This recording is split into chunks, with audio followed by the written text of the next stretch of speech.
was a scary guy, mostly because he was big and quiet. He wasn't a bully.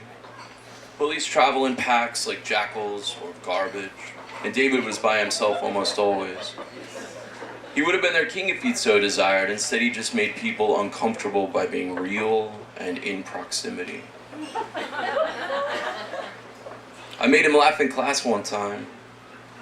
I said, "Not a lot of people know that," in a terrible British accent. And he thought it was great. He made me do it a few more times, and I was excited because I thought we'd be friends. I thought being his friend would prevent the shitheads from coming down on me, and that little fantasy never panned out. He would give me a head nod in the halls and sometimes ask me to say the thing again, but that was the extent of our friendship.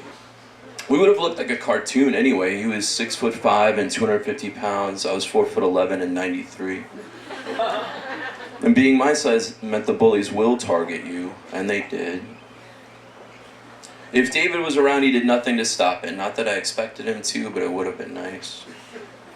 I saw him outside of school once in the parking lot of a mall. I was walking with a friend when we heard a guy shout.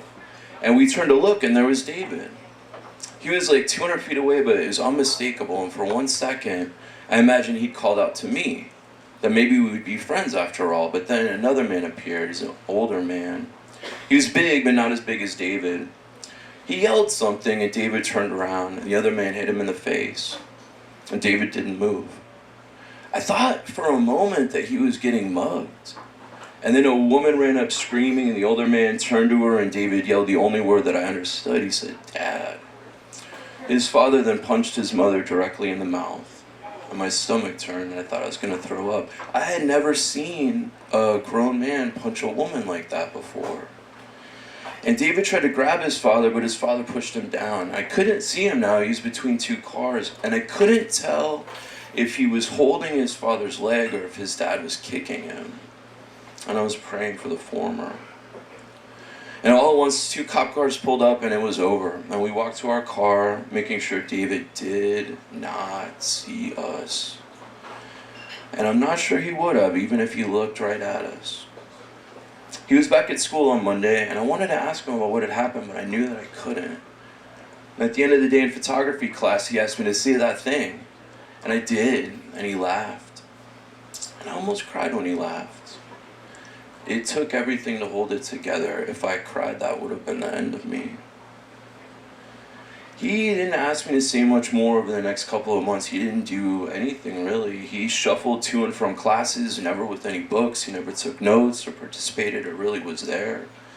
And the teachers never pressed the issues, and I don't know if they were scared or if they knew about his circumstances. And then one day in the middle of class, he started crying. And I noticed at first because he sniffled. He hadn't made any noise in weeks, and so I looked. He was trying desperately not to. He started shaking. And I wanted to throw a blanket over him or tell the teacher he was having a seizure or something.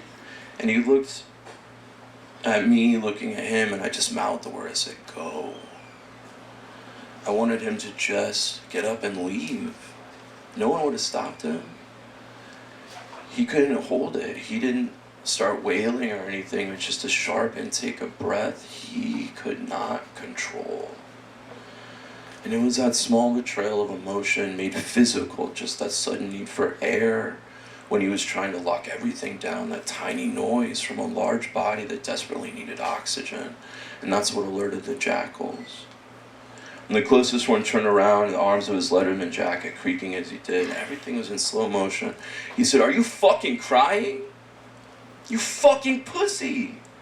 And Jackal 1 said this without thought, and technically he said everything without thought. But he realized his mistake very quickly. And David looked at him with rage in his face. He was going to kill this dog, and I was going to watch. And I wasn't nearly as happy as I thought I might be. And the jackal, he looked scared for a moment, but then David relaxed his face, he put his hands on his eyes, and he gave up. He just cried. And 2 or 3 more jackals came up from the back of the class, ignoring Mr. Thompson's warnings. They sensed a kill, and no tiny English teacher would stop them. "Oh, what's the matter?" Someone get their period? Oh, does your pussy hurt? Look at this little bitch. And there they were. They were reducing him to the worst thing that they could possibly imagine, a woman. And David did nothing. He stopped crying. His cheeks were wet. He sat there staring at them. And they continued their taunts, these men, these real men. And nobody dared touch him. But they kept up their verbal abuse. And then all of a sudden, out of nowhere, somebody yelled, "Leave him the fuck alone!" And no one was in that room that was more surprised than me that it was me. "Oh, look, the bitch has a bitch," said one of the jackals. Another pushed me over all the desks, and this brought unbridled laughter to the pack. They spread throughout the room. David stood up, and everybody fell silent. He looked at me and back at the pack, and he just stood there, glaring.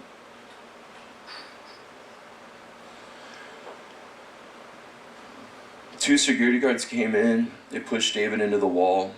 They handcuffed him.